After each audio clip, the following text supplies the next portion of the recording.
Oke. Ya, jadi untuk hari ini kita akan lebih mengenal tentang interaksi gen, kok karbohidrat ya, Ibu tulisnya. Sebenarnya ini interaksi gen, sebentar.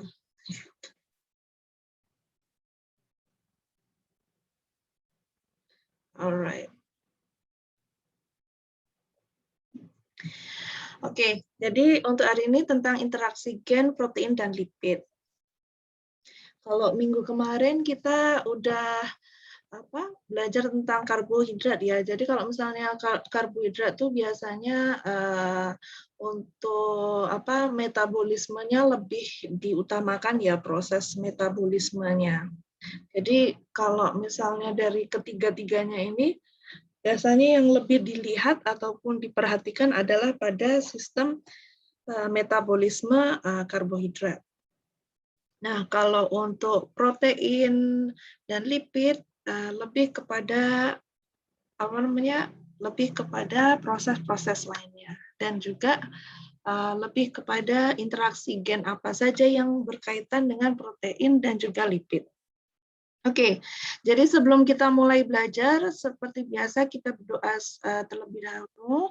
Bismillahirrahmanirrahim. Raditu billahi rabba wa bil islami dina wa bi Muhammadin nabiyya wa rasulah. Rabbi zidni ilman warzuqni fahman. Amin. Oke. Jadi untuk hari ini double protein dan lipid karena minggu kemarin tidak jadi ada kelas karena ada urusan yang tidak bisa ditinggalkan seperti itu.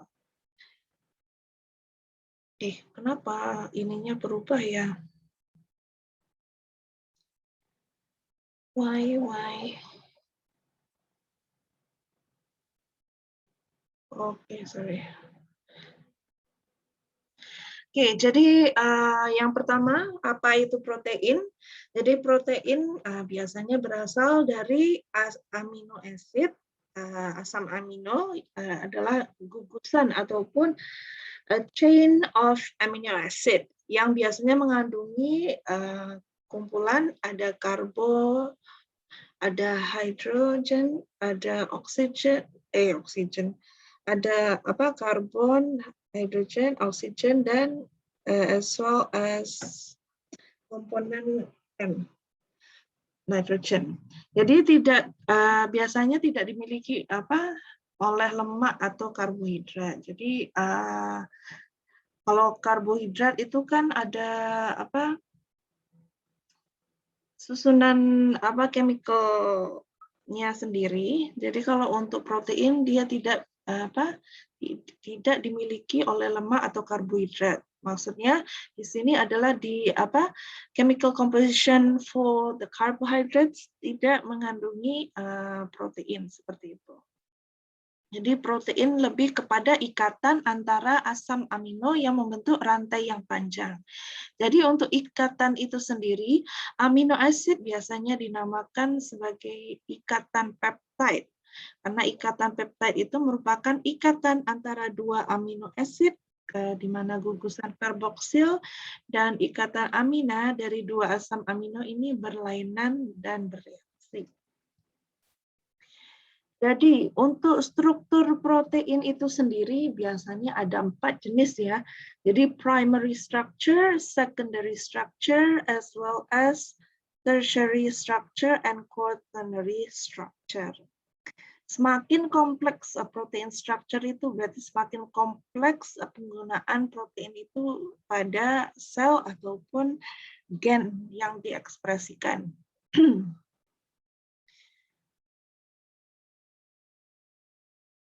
Oke, perlu diingat ada 5 sifat-sifat protein, ada ionisasi, denaturasi, viskositas, kristalisasi, dan sistem koloid.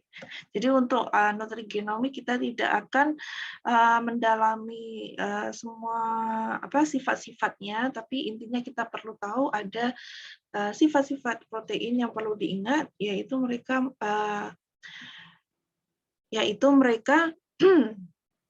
memiliki 5 jenis sifat: ionisasi, mudah untuk berionisasi. Denaturasi berarti dari protein itu bisa berpecah ataupun denaturate ataupun rusak seperti itu. Nah, biasanya protein itu juga adalah enzim kan. Protein itu sama dengan enzim. Jadi adanya denaturasi pada suhu-suhu tertentu, pada suhu tinggi dan sebagainya. Dan pada keadaan pH dan juga temperatur dan sebagainya yang bisa mempengaruhi denaturasi. Nah, kemudian untuk viskositas. Jadi untuk viskositas itu viscosity, which means it can either evaporate or devaporate, those kind of things.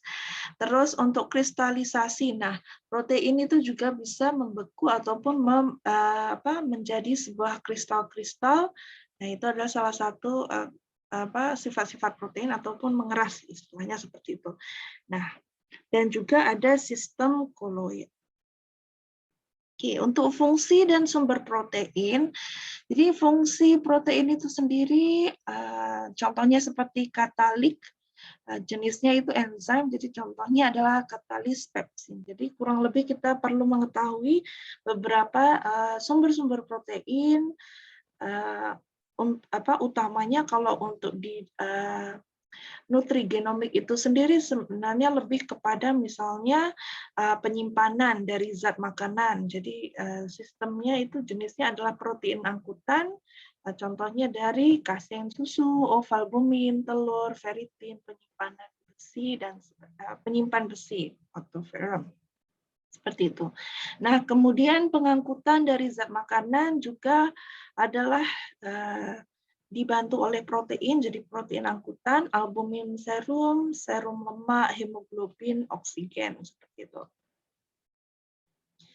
Jadi pengangkutan itu biasanya melalui pembuluh darah, jadi semua zat-zat ataupun nutrisi-nutrisi yang dibagikan ke dalam tubuh kita itu melalui peredaran darah, dan peredaran darah itu sendiri membawa protein-protein pengangkutan yang bisa membantu dalam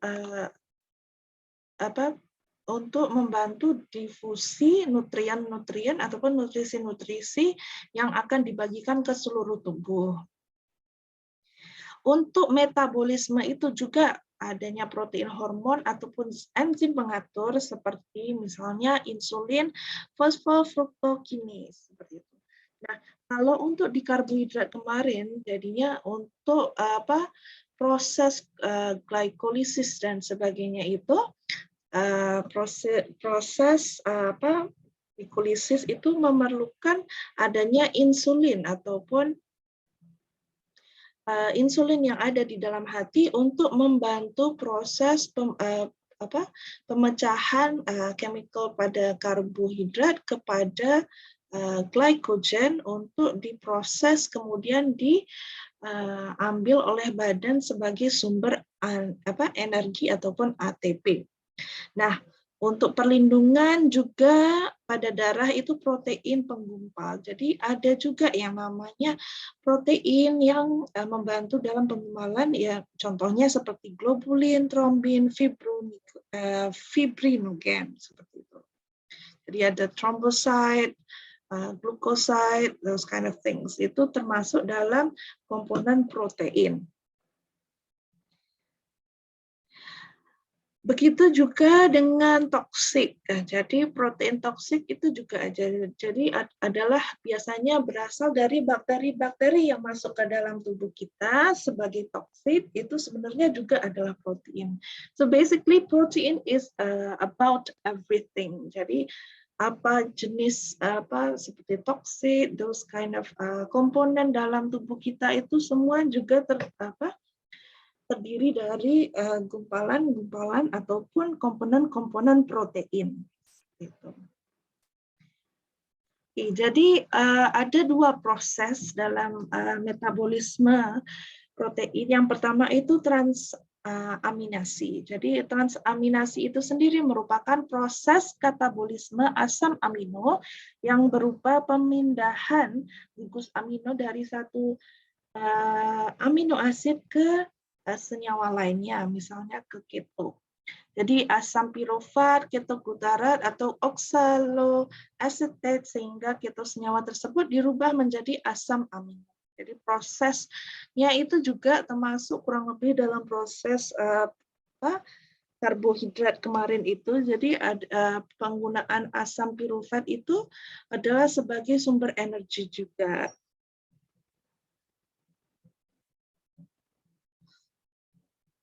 Oke. Oke, ini contoh untuk transaminasi, transaminase. Jadi untuk amino itu dari asam keto, asam amino itu menjadi asam keto, transferase itu dari alfa ketoglutarat menjadi glutamat seperti itu. Jadi otot proses transaminasi ini berlaku pada otot. Jadi biasanya sumber energi pada otot itu dilakukan oleh asam pirufat. Jadi produksi asam pirufat itu menghasilkan energi dari kaedah ataupun dari cara transaminase itu. Nah, untuk beberapa jenis transaminase ini ada juga 4 jenis, yaitu alanine transaminase, aspartate transaminase, leucine transaminase, tyrosine transaminase, seperti itu. Jadi ada 4 jenis, alanine, aspartate, leucine, tyrosine. Oke, jadi ada alanin, pirufat, aspartat, oksaloasetat, leucine, dan kepada ketoisocaproat, dan juga tirosin kepada hidroksiphenylpirufat. Biasanya ini untuk yang alanin, aspartat, dan sebagainya ini berlaku pada usus. Jadi pada waktu kita makan dan sebagainya, nah waktu itu adalah perubahan senyawa ataupun perubahan struktur protein yang diserap dalam tubuh melalui usus adalah melalui 4 jenis aminotransferase ini, transaminase. Nah, jadi untuk ini untuk prosesnya, jadi asam L-amino ketoglutarat menjadi asam keto dengan L-glutamat, dan juga seterusnya pada alanin, aspartat, leucine, dan juga tirosin.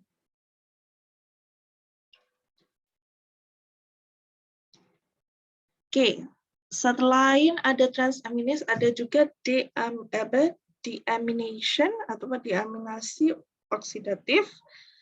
Nah, itu adalah proses kembali dari alfa glutarat kepada glutamat. Jadi seperti itu. Jadi glutamate dehydrogenase. Kurang lebih seperti itu. Jadi dari glutamat ke alfa glutarat dan sebaliknya. Ini biasanya berlaku di liver ataupun hati. Jadi prosesnya dinamakan glutamate dehydrogenase. Jadi dari ketoglutarat ini akan menghasilkan NADP+ as well as NH3. Kemudian glutamate dehydrate dari proses glutamat ke alpha ketoglutarat adalah melalui proses kurang lebih sama. Jadi sebaliknya dari NAD+ menghasilkan NADH as well as NH3. Jadi untuk degradasi ataupun asam amino ini berlanjut dengan pelepasan gugus amino di ekskresi. Istilahnya diekskresi ya. Jadi di dalam mitokondria ini akan melalui proses atau reaksi deaminasi oksidatif, kemudian dikatalisis oleh L-glutamate dehydrogenase. Jadi dalam mitokondria, when it comes for the oxidative process ataupun deamination oksidatif, deaminasi oksidatif ini akan dikatalisis atau dibantu dengan enzim L-glutamate dehydrogenase. Prosesnya adalah berlaku di dalam mitokondria. Oke, jadi transfer of ammonia itu biasanya Oke, jadi dari sebagian jaringan besar itu glutamate itu akan menjadi glutamin terlebih dahulu. Jadi adanya ATP menggunakan energi dan juga enzim glutamin sintetase untuk menjadikan ADP ataupun energi simpanan beserta PI, kemudian dibawa ke liver. Jadi di liver itu dengan bantuan air juga, jadi ada proses glutaminase dan menghasilkan kembali amonia, dari amonia ke urea. Jadi untuk proses protein itu kalau untuk menghasilkan urea ataupun kalau kita ini ke belakang ya, jadi untuk kita membuang air kecil itu adalah hasil dari produksi urea di dalam liver dan kemudian di transfer kepada pundi kencing untuk mengeluarkan the excess of urea. Jadi kalau misalnya kita sendiri kebanyakan akses ataupun kebanyakan makan protein, maka hasilnya akan menghasilkan lebih banyak urea lagi. Jadi glutaminase sebagai enzim, ya, kalau untuk glutamate dehydrogenase itu adalah dari proses glutamat.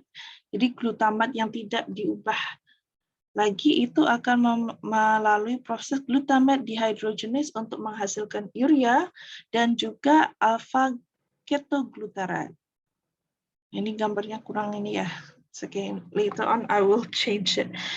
Jadi untuk alanin itu sendiri adalah melalui proses reverse. Jadi kemudian dari proses reverse bersamaan dengan glutarat itu akan menghasilkan pyruvate dan pyruvate itu menghasilkan glukosa. Jadi di dalam proses liver itu juga dari alanin itu sendiri kembali menjadi pyruvate and then menghasilkan glukosa ataupun sugar untuk dijadikan energi.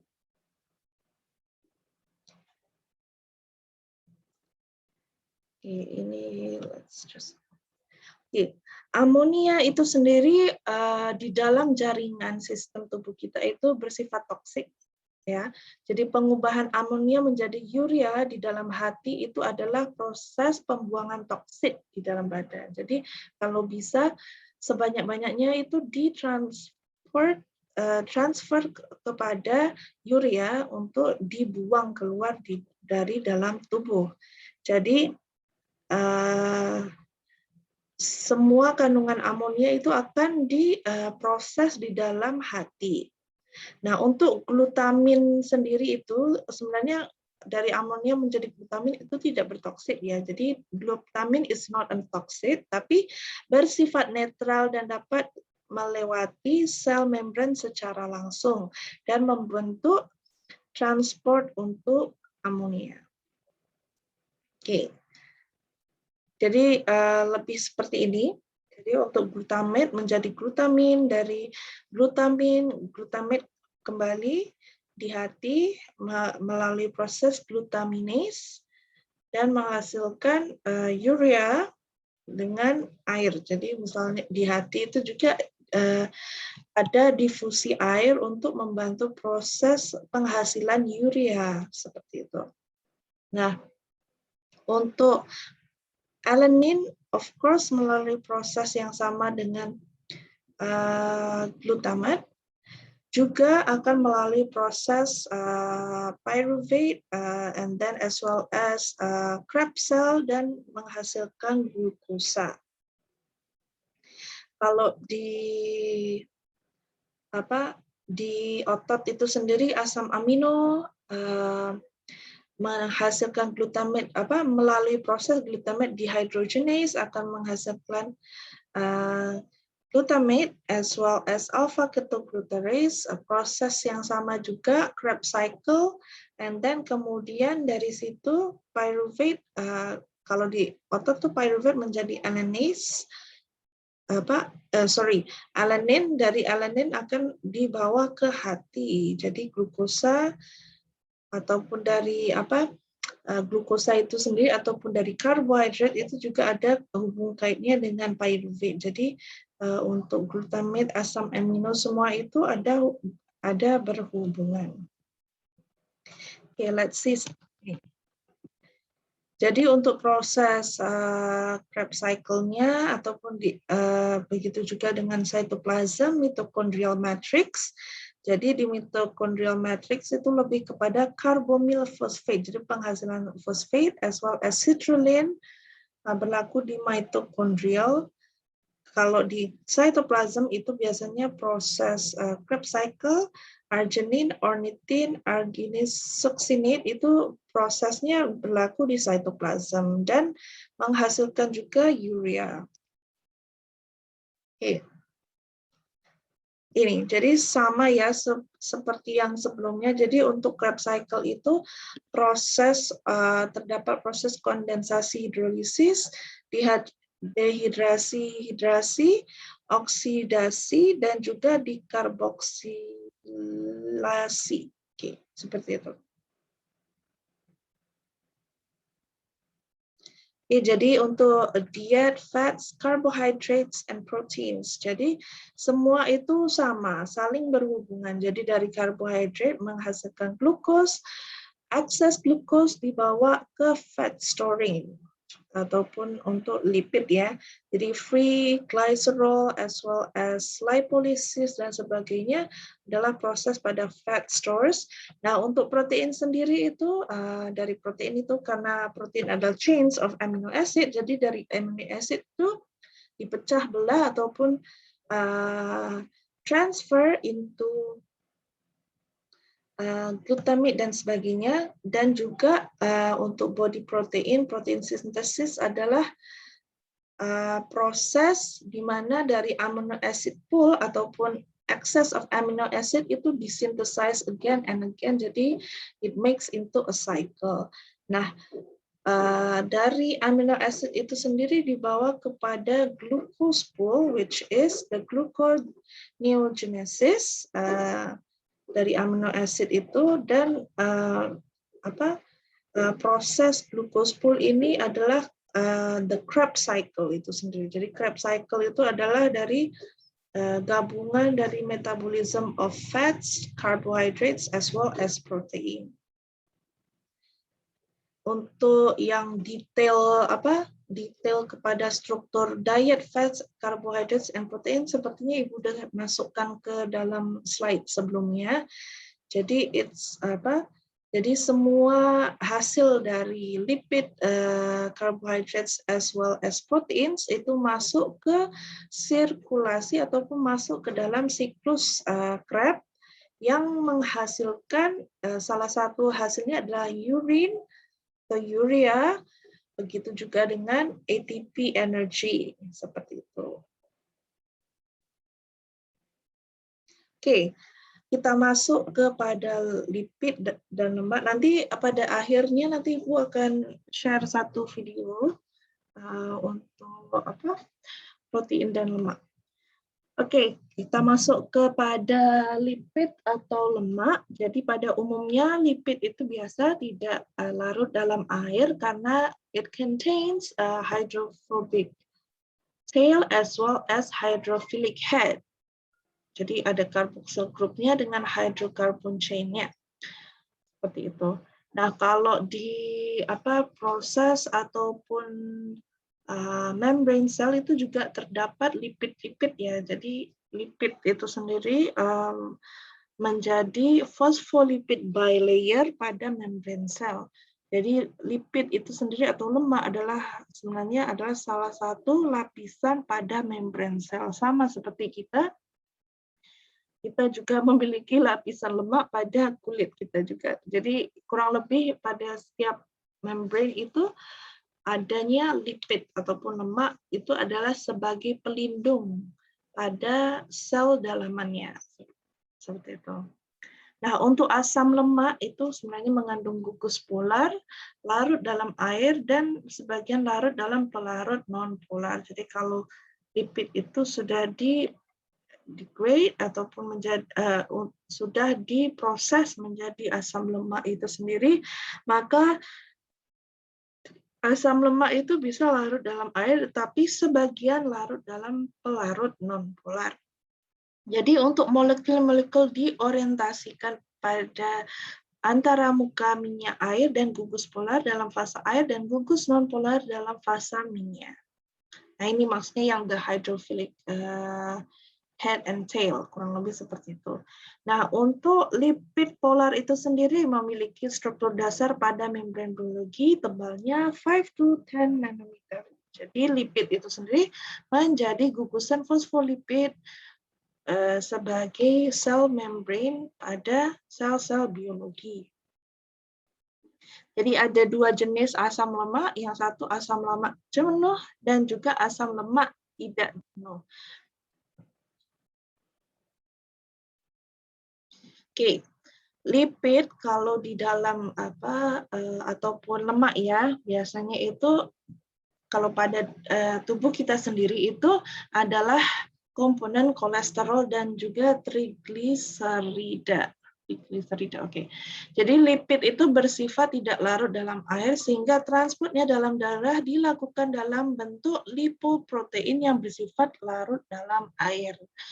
Nah, jadi kalau di darah kita itu, di saluran darah itu lemak itu berbentuk ataupun berupa lipoprotein. Untuk lipoprotein itu sendiri sebenarnya merupakan makromolekul berbentuk sferis atau istilahnya sferis dengan inti nonpolar, salah ejaan, nonpolar dikelilingi selubung permukaan yang mengandung lipid polar dan apolipoprotein. Jadi ada gugusan ataupun gabungan lipid polar, apolipoprotein. Jadi ada lipid polar dan apolipoprotein. Nah, untuk lipid pada inti adalah trigliserol dan juga kolesterol ester, sementara lipid pada selubung adalah kolesterol bebas dan fosfolipid. Kita akan lihat fotonya setelah gambarannya setelah slide yang ini. Kemudian ada komponen protein pada lipoprotein yang disebut apolipoprotein. Nah ini ada lipid polar dan juga apolipoprotein. Oke, let's see something like this. Oke, jadi there's cyclomicron, LDL, dan HDL. Jadi lipoprotein utama pembawa triglyceride adalah kilomikron. Cyclomicron itu bahasa Indonesia kilomikron, dan very low density lipoprotein VLDL istilahnya. Very low density lipoprotein. Kemudian untuk kolesterol ada low density lipoprotein LDL dan high density lipoprotein. Oke. LDL, HDL, yang mana sebenarnya yang baik untuk tubuh kita? Oke, kalau yang baik untuk tubuh kita adalah HDL, high density lipoprotein. Jadi dia lebih mudah untuk dibuang keluar dari dalam tubuh kita ketimbang LDL, karena kalau dilihat dari sini ya diagramnya ya, HDL, oke, kolesterol mengandungi kolesterolnya adalah dikit karena dia high density lipoprotein, jadi lebih banyak triglycerolnya ketimbang ataupun berbanding dengan kadar kolesterolnya. Kalau LDL adalah istilahnya lemak jahat ya, seperti itu. Jadi LDL itu mengandung banyak sekali kolesterol and very little of triglycerol. Nah, fosfolipid bilayernya adalah di bagian luar ini, dan apoproteinnya adalah juga menjadi pelindung kepada gugusan ataupun komponen kolesterol tersebut di dalam tubuh kita. Dari segi ukurannya juga, HDL adalah lebih kecil Begitu juga kalau untuk LDL itu lebih besar daripada HDL. Jadi untuk di dalam darah itu lebih pekat. Jadinya LDL itu akan menghasilkan kepekatan pada dalam darah yang menghasilkan ataupun yang bisa memblokir lapisan-lapisan pada saluran darah. Jadi lebih berbahaya untuk mereka yang memiliki high cholesterol di dalam blood-nya, seperti itu. Jadi untuk lipid percentage-nya, you could see the cholesterol component for LDL has about 60% compare with untuk HDL itu 60%-nya adalah lebih kepada fosfolipidnya, dan triglyceride-nya adalah pada cyclomicron pada apa? Jadi cyclomicron. Jadi LDL adalah lemak jahat atau lemak lemak jenuh istilahnya seperti itu. Oke, untuk lipid itu sendiri kita mulai masuk kepada interaksi gen ya. Jadi untuk lipid itu sendiri terdapat hubungan dinamis antara nutrisi dan gen pada metabolisme lipid. Begitu juga pada karbohidrat as well as protein. Oke. Jadi penelitian menunjukkan bahwa individu dengan gen tertentu, contohnya ApoE1A ini memiliki kadar LDL yang lebih tinggi dibandingkan individu dengan gen lain yang mengandung allele ApoE1J setelah melakukan perubahan komposisi diet mono unsaturated fatty acid dari 12% menjadi 22%. Ini contohnya. Jadi untuk mereka individu yang memiliki gen yang ApoA1A itu biasanya akan cenderung lebih mudah terkena kolesterol, high kolesterol ketimbang mereka yang memiliki gen ApoA1G. Seperti itu. Nah, untuk penelitian yang lain menunjukkan bahwa konsumsi polyunsaturated fatty acid (PUFA) pada individu dengan gen tertentu akan menurunkan kadar HDL. Nah, malah dia bisa menurunkan kadar HDL-nya yang sebenarnya kadar HDL itu adalah kadar yang baik ya. Jadi HDL sedikit tinggi is okay karena dia adalah lemak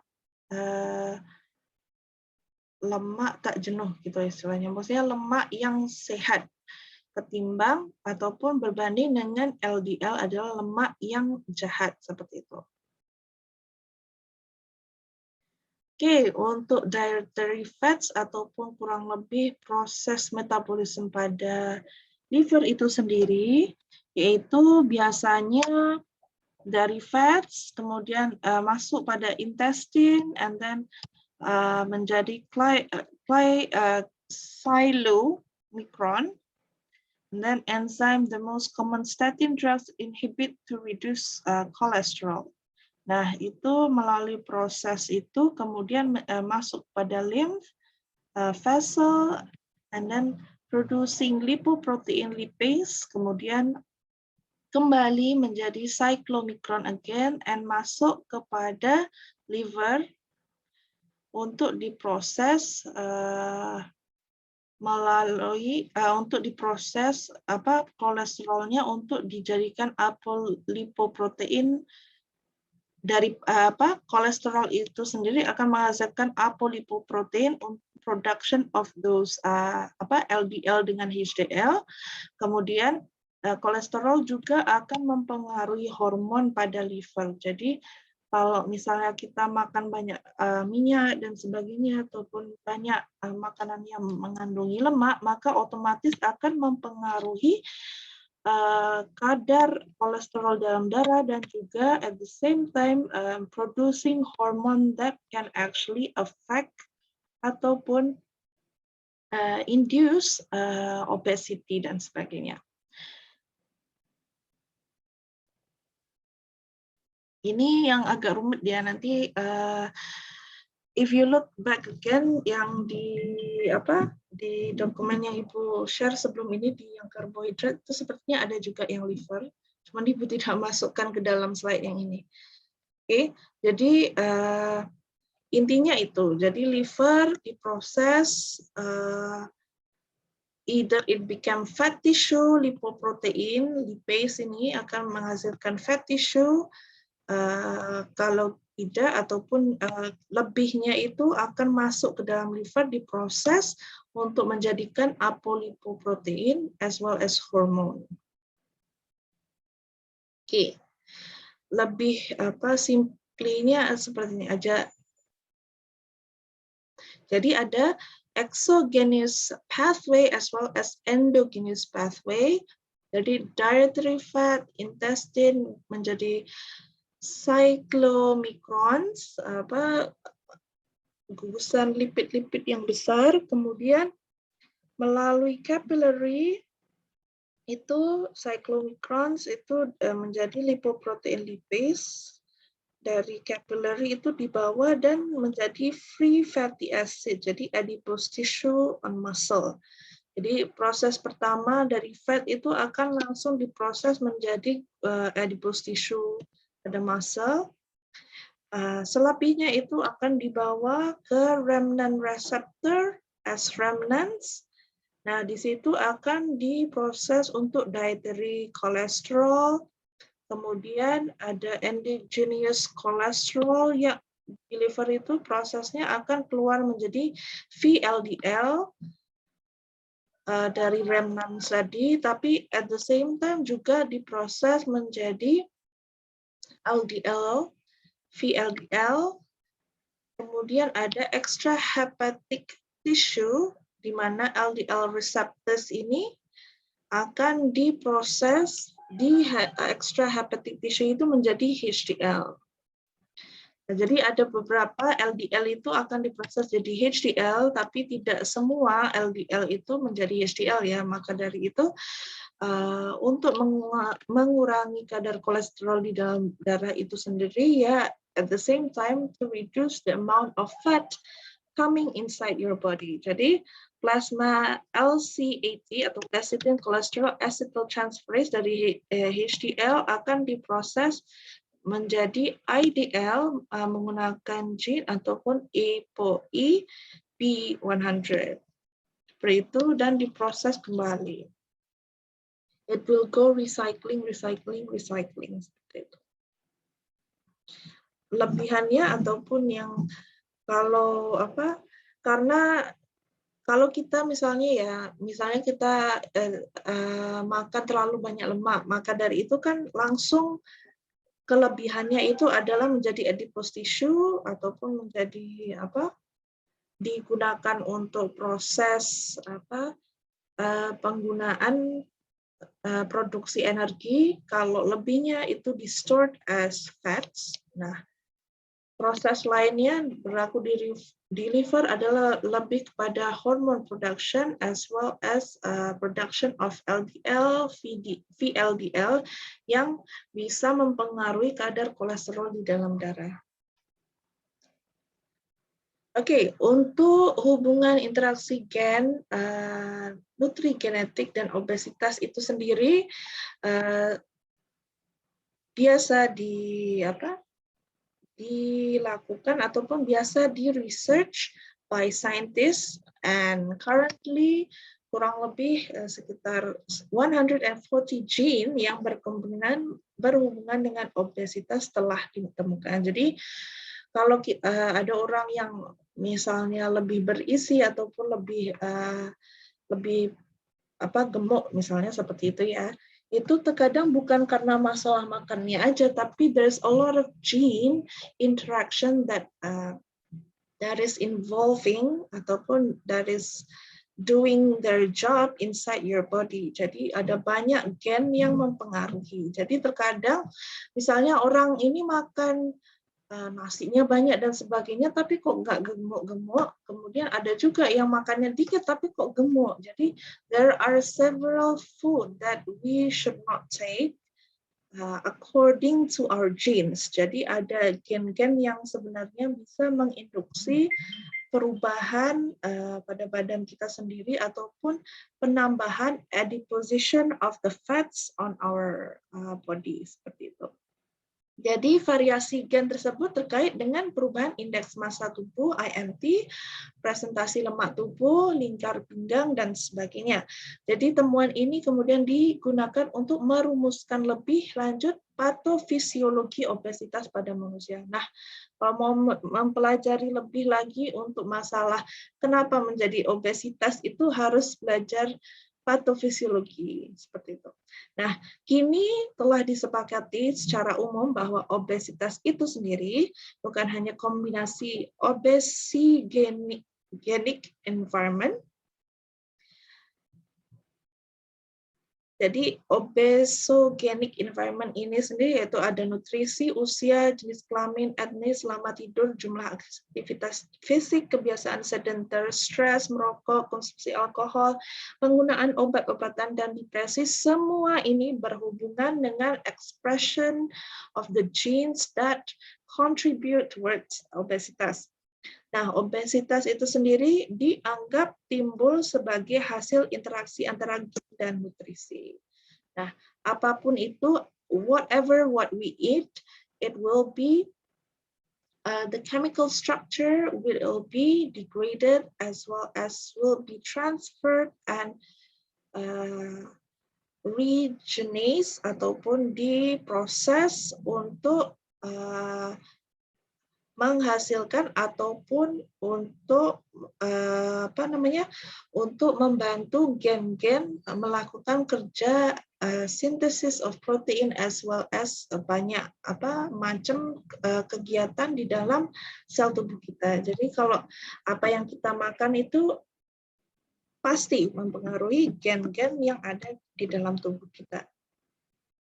Kemudian untuk gen apolipoprotein A2 yang seperti tadi dijelaskan, jadi salah satu faktor terkait obesitas yang diteliti secara ekstensif ataupun adalah high density lipoprotein HDL. Jadi gen apolipoprotein merupakan bagian dari multigen apolipoprotein yang mengkodekan protein ApoA2 yang berhubungan dengan HDL, yaitu dalam hal aktivitas modulasi lipoprotein, lipase pada proses lipogenesis hepar dan lipolisis adiposa.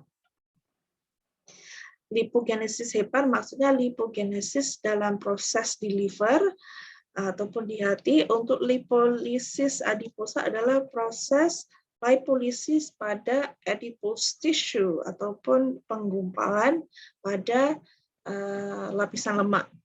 Jadi studi yang ada mengindikasikan bahwa individu dengan variasi gen ApoA2-RS 5082, ini banyak ya, itu sebenarnya adalah kode-kode aja sih, misalnya kodenya apa. Jadi mereka saintis membuat kode-kode itu sendiri untuk mengingat variasi gen tersebut.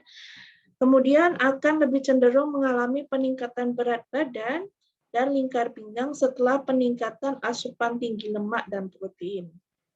Nah, oke, certain dietitian ataupun misalnya terkadang kita kalau misalnya lihat orang yang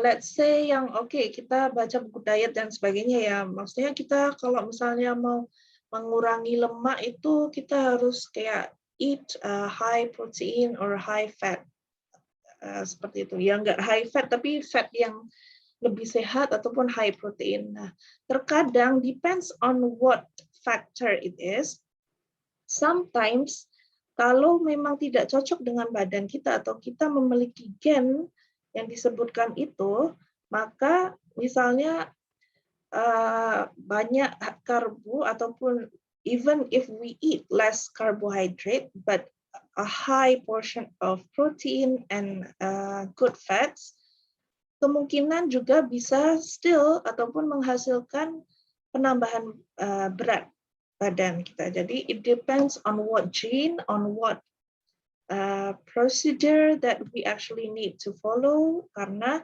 setiap gen pada manusia itu expressionnya berbeda-beda. Jadi kalau misalnya orang itu kok berhasil ya cepet banget turunnya.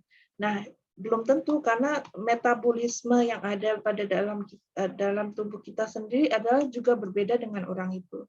Biasanya untuk nutrition ataupun dietitian expertise, they will give you questionnaire regarding apa yang kalian suka craving dan sebagainya itu. Jadi dari situ itu melambangkan ataupun memberitahu lebih kepada sebenarnya badan kita ini kelebihan ekses apa, ataupun sebenarnya what actually the body wants us to eat, seperti itu. Tapi sampai sekarang Ibu sendiri masih belum bisa mengerti tentang masalah mana ya yang harus dimakan, mana yang tidak. Karena kita sendiri juga tidak tahu gen-gen apa yang kita punya, kecuali we go on a gene screening seperti itu. Jadi misalnya yang memiliki keturunan, misalnya ada yang memiliki keturunan kanker dan sebagainya, itu we can go and check to the doctor for the gene gene yang kita ada pada dalam tubuh kita, mana yang terekspresi dan mana yang dormant ataupun ada tapi tidak berekspresi, seperti itu. Nah, selain itu ada juga yang namanya gen uncoupling protein, UCP. Variasi gen ini biasanya sejenis protein, ini adalah lebih kepada gen protein, yang pada membran dalam mitokondria yang ikut serta dalam metabolisme energi. Jadi, this gene actually involved in the metabolism, helps in the metabolism yang berada di mitokondria, seperti itu. Jadi UCP ini memiliki beberapa isotop. Isotop ini lebih kepada variant ataupun jenisnya ya. Jadi ada UCP1, UCP1, UCP2, UCP3. Nah, ekspresi UCP ini biasanya tersebar luas di berbagai jaringan dan organ. Jadi untuk UCP3 adalah UCP1 diekspresikan lebih pada brown adipose tissue ataupun pada fat tissue ya. Kemudian UCP3 diekspresikan pada otot rangka, jadi lebih pada otot. Oke, jadi menurut berbagai studi, variasi ini, UCP2 ini mempengaruhi regulasi energi melalui sensitivitas leptin. Jadi dalam sebuah kohort pada dewasa, sehat di Jogja itu sendiri ditemukan korelasi positif peningkatan berat badan pada subjek yang memiliki variasi genetik UCP2 dengan genotipe GG. Jadi ditemukan bahwa variasi gen UCP2 dapat mempengaruhi respon adiposit terhadap perubahan asupan energi. Jadi subjek dengan genotip GG gen ini lebih responsif terhadap asupan energi, sehingga lebih rentan terhadap kenaikan berat badan karena asupan berlebihan. Jadi ada orang yang pokoknya makan aja, semua makanan itu diserap oleh badan, jadi badannya itu super suction, seperti itu. Jadi memang dia makan dikit pun full, energi makanan itu semua diserap oleh badan kita. Jadi memang hebat, kamu makan dikit aja semua energi diambil sama badan. Jadi memang badan kita misalnya seperti itu memang suka makanan, suka source of energy, and they will actually, the genes inside our body will actually take all the energy ataupun memproduksi sebanyak mungkin energi, dan juga at the same time energi yang berlebihan, asupan yang berlebihan itu menjadikan lemak itu lebih cepat. Maka dari itu ada orang yang misalnya makan tapi kayaknya makanannya keluar terus. Nah, itu berarti badan itu sendiri kurang menerima ataupun reduction of the energy ataupun penyerapan nutrisi itu tidak begitu banyak ketimbang orang yang makan banyak dikit itu tuh langsung jadi lemak gitu seperti itu karena apa karena badan itu sendiri memiliki gen yang sangat suka pada nutrisi yang dimasukkan ke dalam tubuh. Jadi semuanya itu diserap sama badan. Nah, another contoh itu ada yang gen, misalnya gen NF-κB nuclear factor kappa beta adalah sebenarnya faktor NF-κB ini biasanya akan menjadi faktor transkripsi pembentukan protein inflamasi keradangan. Inflamasi itu pembengkakan ataupun pembesaran ya. Jadi untuk obesitas itu jadi lebih mudah ngembang, badannya lebih mudah jadi tebal, membesar. Nah, itu adalah dari aktivasi NF-κB ini. NF-κB. Jadi sinyal pengaktifasinya itu adalah dari leptin ataupun gen OB. Istilahnya. Kenapa disebut gen OB itu karena obesitas ya. Jadi leptin adalah salah satu gen yang mengakibatkan pengendapan tisu fat ataupun fat tissue. Jadi pada kasus obesitas ini leptin adalah dalam kondisi berlebih ataupun kebanyakan leptin. So how? Okay. One of the solution these days ditemukan pada tomat ya. Jadi tomat ini bagus untuk para maksudnya para manusia ataupun us humans to actually take antioxidants ataupun buah dan sayur yang berwarna itu adalah sangat bagus untuk suppressing obesity. Jadi misalnya di sini lycopene ataupun lycopene English-nya itu mempengaruhi faktor transkripsi pada NF-κB pada kasus obesitas as well as kanker payudara. Jadi apapun komponen-komponen ataupun buah sayuran yang memiliki warna, contohnya kalau sayur itu tomat ya yang berwarna, and then again mungkin wortel, as well as let's say kalau sayur itu bayam merah itu jauh lebih bagus daripada bayam hijau seperti itu. Nah, karena komponen-komponen warna itu atau pigmentation itu sebenarnya memiliki high antioksidan. Makanya kalau misalnya berries itu kan ya warnanya itu kan pekat, merah, like really dark color, warnanya tuh ngejreng dan sebagainya itu karena memiliki kadar antioksidan dalam di dalam buah tersebut yang bisa menjadi faktor kepada suppressing several transcription, for example yang ini NF-κB itu. Jadi faktor transkripsi yang berperan pada obesitas disandi gen OB ini jadi dengan adanya lycopene ini akan suppress atau mengurangi kadar transkripsi tersebut. Jadi untuk obesitas itu kalau NF-κB-nya itu tinggi maka akan membantu ataupun memberikan asupan pada gen OB itu untuk memicu pembentukan protein inflamasi atau protein sistem imun, atherosclerosis juga seperti itu.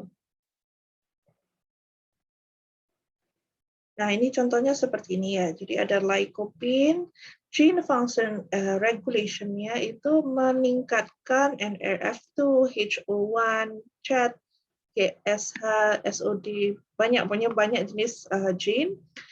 Untuk suppressinya atau mengurangi ada mengurangi NF-κB, NO, TNF alpha, CYP2E1 dan sebagainya itu banyak punya.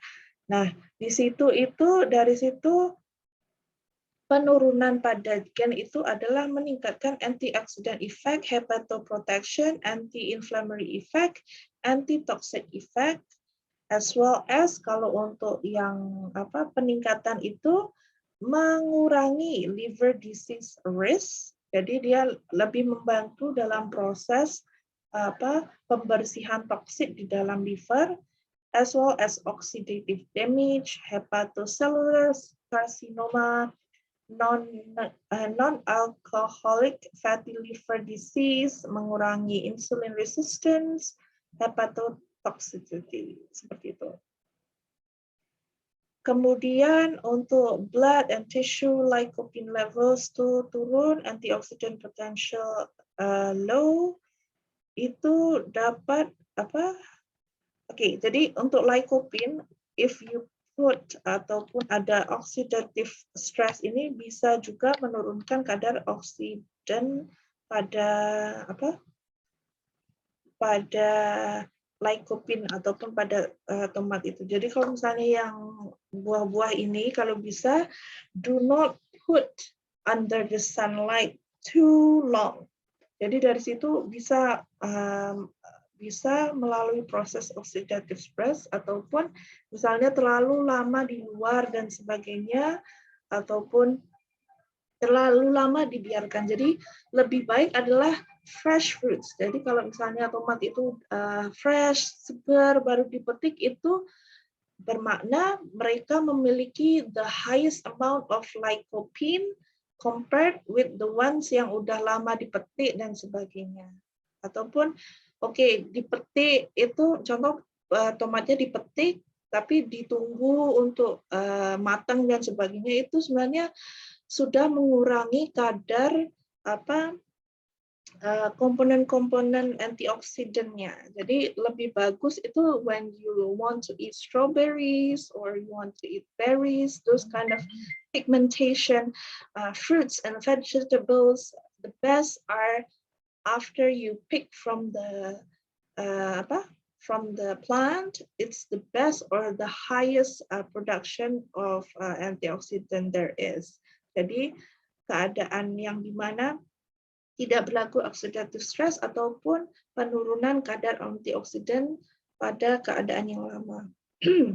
Seperti itu.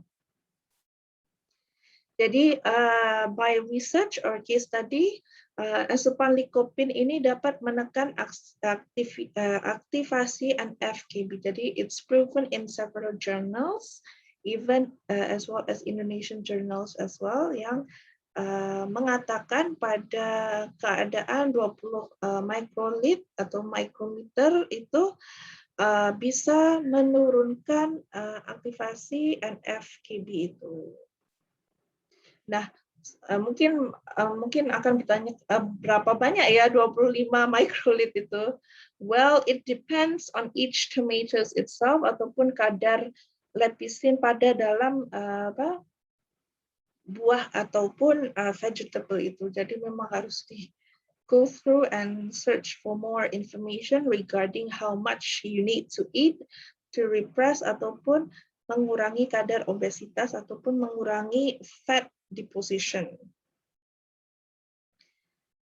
Jadi karena dari 3 topik tidak ada assignment ya, jadi I will put in one assignment. Jadi ada 2 yang harus dibuat, due in 2 weeks. Jadi starting from today until 17 of November. Jadi di sini perlu untuk membuat 2 jenis PowerPoint ataupun poster, which the first one, please draw or create a metabolism chart of the overall carbohydrate, protein, and lipid. Jadi buat satu carta gambar proses metabolisme gabungan karbohidrat, protein, dan juga lemak itu dalam satu slide PowerPoint itu pada satu slide itu dibentuk ukuran A4. Nah, itu aja. You can actually draw ataupun misalnya menggunakan kertas A4 itu dilukis sendiri juga bisa. Jadi prosesnya terus proses nama-nama prosesnya itu apa, Krebs cycle dilukis seperti itu.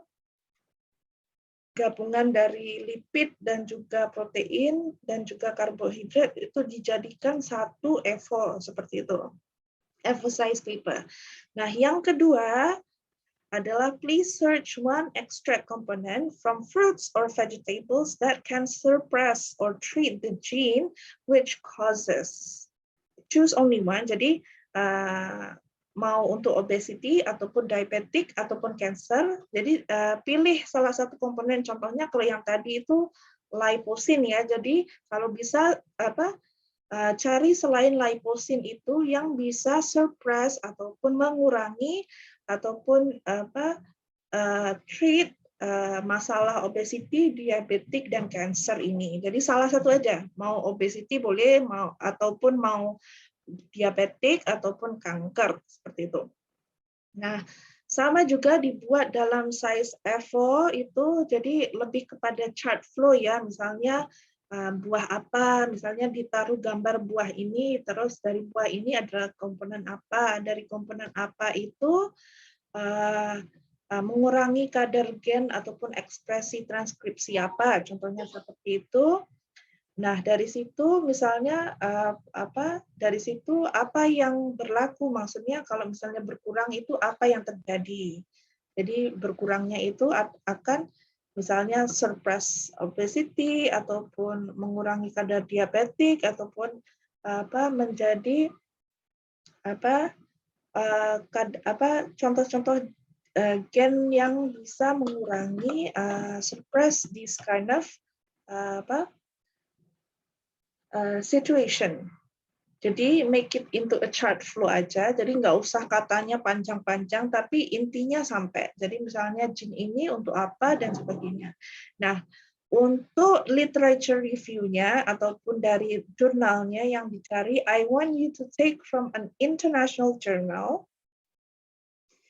bisa Scopus atau WOS, pokoknya international journal ya. Oke. Untuk international journal, how you want to search, you can use Google Scholar, or you can open scopus.com, itu bisa dicari di situ, ataupun you can go through Science Direct, Elsevier itu cari untuk jurnal, jurnalnya itu pokoknya the latest one. Jadi tahun 2019 sampai tahun ini, mana yang keluar untuk masalah gene, ekspresi komponen pada buah ataupun sayuran yang bisa suppress the gene expression untuk masalah obesity, diabetik dan cancer ini. Ada banyak di jurnal-jurnal itu. Jadi one is for you to study. Jadi sebenarnya untuk yang pertama itu lebih kepada untuk kalian memahami metabolismenya itu. Jadi do it as creative as you can, terserah mau dibuatnya seperti apa, tapi intinya sampai itu aja. Bukan masalah banyak dan sedikit, tapi intinya apa yang kalian buat itu you can understand, something like that. So from this content, I will make it into content untuk IG as well as untuk konten berita ataupun konten di website biotech as well, bisa dijadi. I will post it as well. Mana yang the best? Jadi dari 5 orang ini yang the best for this assignment will get 100 marks. Jadi full score for your assignment. Yang lainnya itu insya Allah nilainya bagus semua kok. Oke, jadi so good luck for that. Oke, ada yang mau bertanya? 5 orang atau berapa orang sih di grup ini? 1, 2, 3, 4, 5, 6. Oke, ada yang mau bertanya? Bu, saya mau bertanya, Bu. Ya. Berarti untuk pembuatan posternya ini nanti membuat 2 ya, Bu, dengan 2 topik tadi, Bu? Iya, ada 2. Jadi setiap orang buat 2.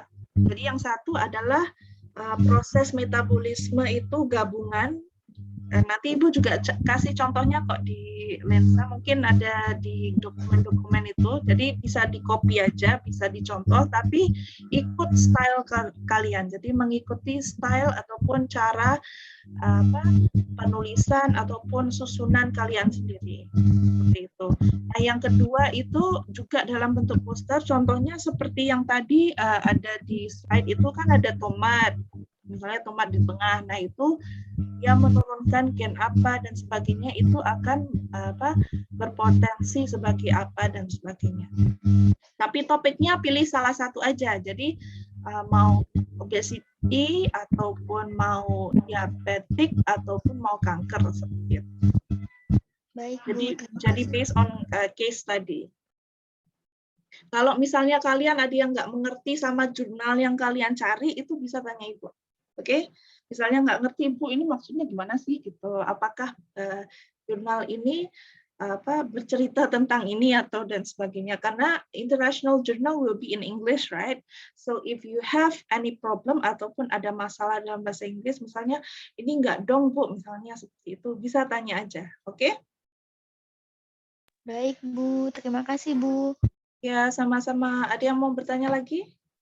I will upload extra notes ataupun apapun yang mungkin bisa dipakai ataupun bisa difahami untuk masalah interaksi gen pada karbohidrat, protein dan lipid, nanti Ibu upload di lensa hari ini. Oke? Mungkin ada yang bertanya, ini mungkin apakah ada yang, ini ada 1, 2, 3, 4, 5, 6. Oke, memang 6 ya. Ibu sepertinya lihat di presensi kuliah. Oh ya, untuk presensi kuliah Ibu sudah absenkan, jadi semua masuk. For my class, I will normally absensikan untuk semua karena semua materi itu akan masukkan pada lensa. Jadi misalnya ada yang ketinggalan tidak bisa hadir ke kelas, bisa lihat dari lensa seperti itu. Mungkin ada yang mau bertanya? Bu, ini berarti membuat yang pertama kan membuat poster tentang jalur metabolisme kan? Iya, betul. Itu hanya reaksi-reaksinya atau poster bagaimana, Bu? Iya, reaksinya aja, nggak apa-apa. Jadi cuman reaksinya, misalnya glikolisis itu dari apa ke apa, terus Krebs cycle itu ya nggak harus sedetail mungkin, tapi terserah kalau mau misalnya mau detail itu terpulang kepada diri sendiri, karena untuk self study kalian juga. Jadi kalian buat itu bisa drawing menggunakan tangan, hand drawing ataupun menggunakan PowerPoint. Intinya untuk kalian bisa mengerti proses keseluruhan metabolismenya itu.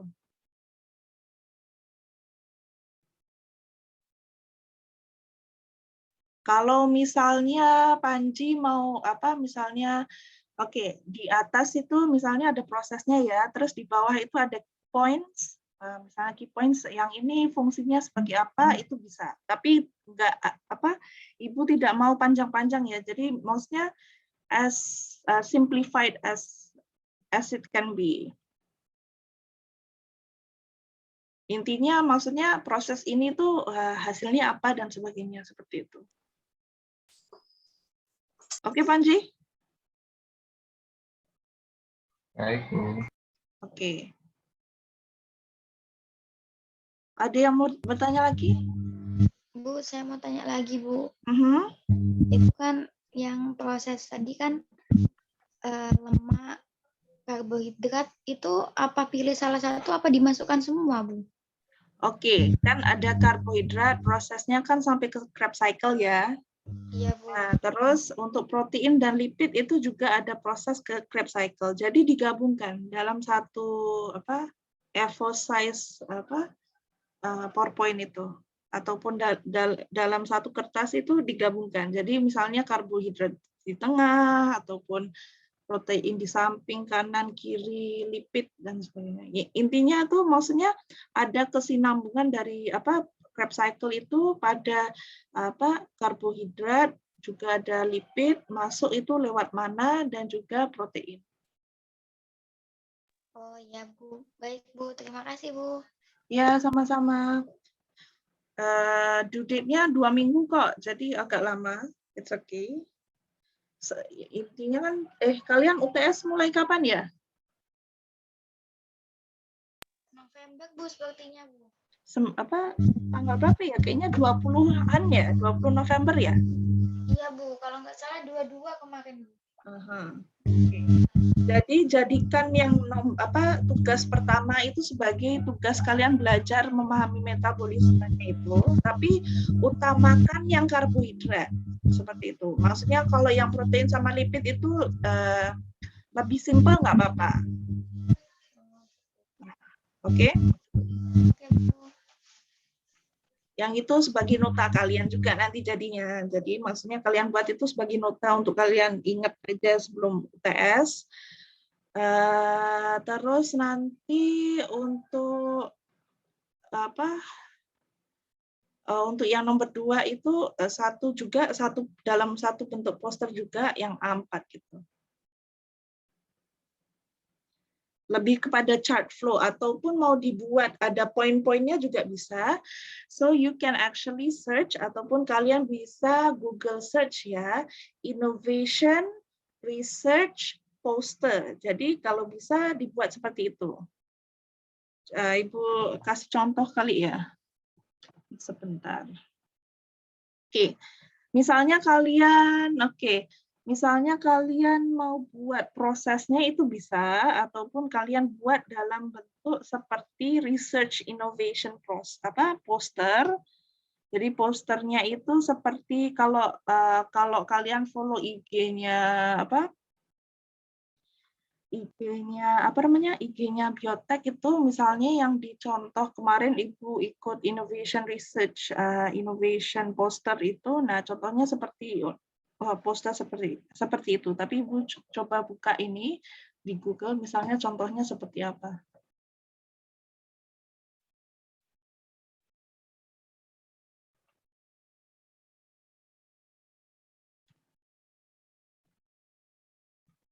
Jadi lebih mudah, tidak harus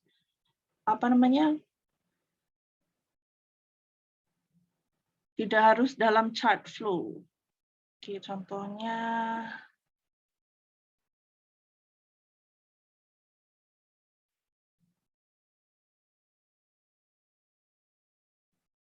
oke, Ibu share screen contohnya seperti ini.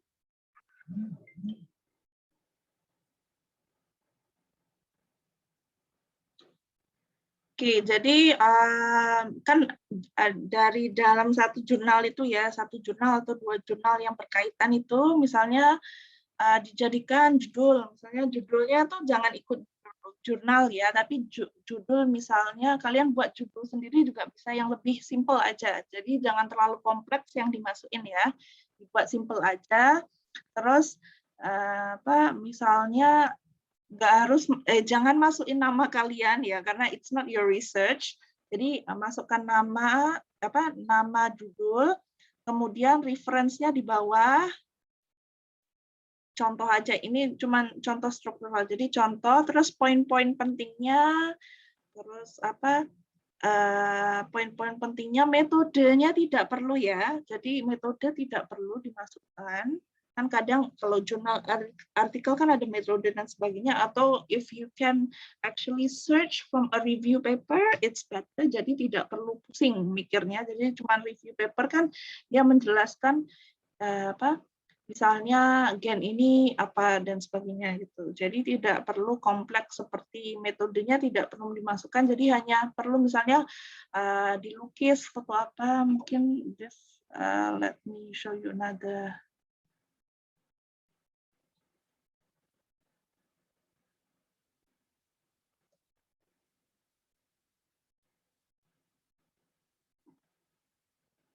Intinya sih seperti yang tadi aja sih, maksudnya yang tadi itu misalnya tomato.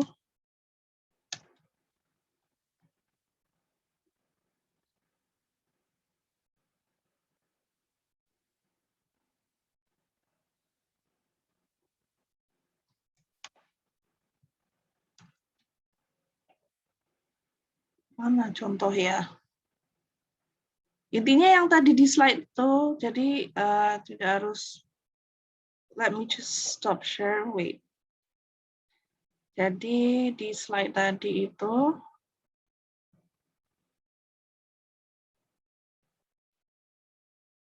ya contohnya dibuat seperti ini aja juga bisa. Tapi ini kan terlalu, maksudnya ini kan hanya poin-poin ya. Jadi mungkin dikasih sedikit poin, misalnya gen apa itu dia mengurangi apa gitu. Misalnya dia suppress transkripsi apa. Jadi ada a little bit of explanation di situ. Jadi sedikit saja, jangan sampai berparagraf-paragraf itu. Jadi hanya poin. Jadi seperti satu poin seperti itu aja. Ya pokoknya dibuat model apa poster lah istilahnya.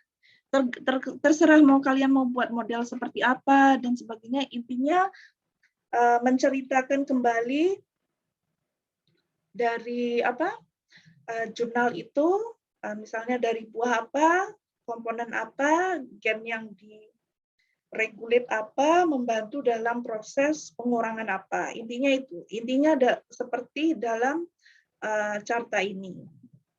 Kalau mau ngasih poin-poin tambahan ataupun poin diskusi yang ada di dalam jurnal itu, bisa dimasukkan tapi sebagai poin aja. Jadi jangan ditulis panjang seperti itu, oke? Intinya dalam bentuk yang simple that people can actually understand. Kalau seperti tadi, kalau misalnya tidak mengerti tentang jurnalnya, bisa tanya ibu dan sebagainya, oke? Oke, kalian sebenarnya udah sarapan belum sih hari ini? Pagi ini? Belum, Bu. Sama kita. Oke. Ya udah, untuk hari ini itu saja dulu. Kemarin sepertinya apakah ada yang di sini tidak masuk dalam presensi nutrigenomik, tidak ya? Karena kemarin ada yang bilang katanya belum dimasukkan gitu ke dalam sistem. Jadi kalau misalnya ada yang tidak masuk dalam sistem, bisa tolong kasih tahu ya. Jadi nanti Ibu bisa kasih tahu ke PJ untuk PJ mata kuliah untuk dimasukkan namanya. Maksudnya yang dosen ya, bukan mahasiswanya. Oke. Okay, for today that's all. Thank you for coming. Thank you for listening. Semua yang baik dari Allah, yang kurang dari saya. Assalamualaikum warahmatullahi wabarakatuh. See you again next. Waalaikumsalam warahmatullahi wabarakatuh. Terima kasih, Bu. Habis ini kayaknya sambung Bu Nosa lagi ya. I think my session for nutrigenomic ends just 3 of this topic. Oke, jadi sampai ketemu di Jogja yang belum ketemu sama Ibu. Oke. Assalamualaikum. Thank you.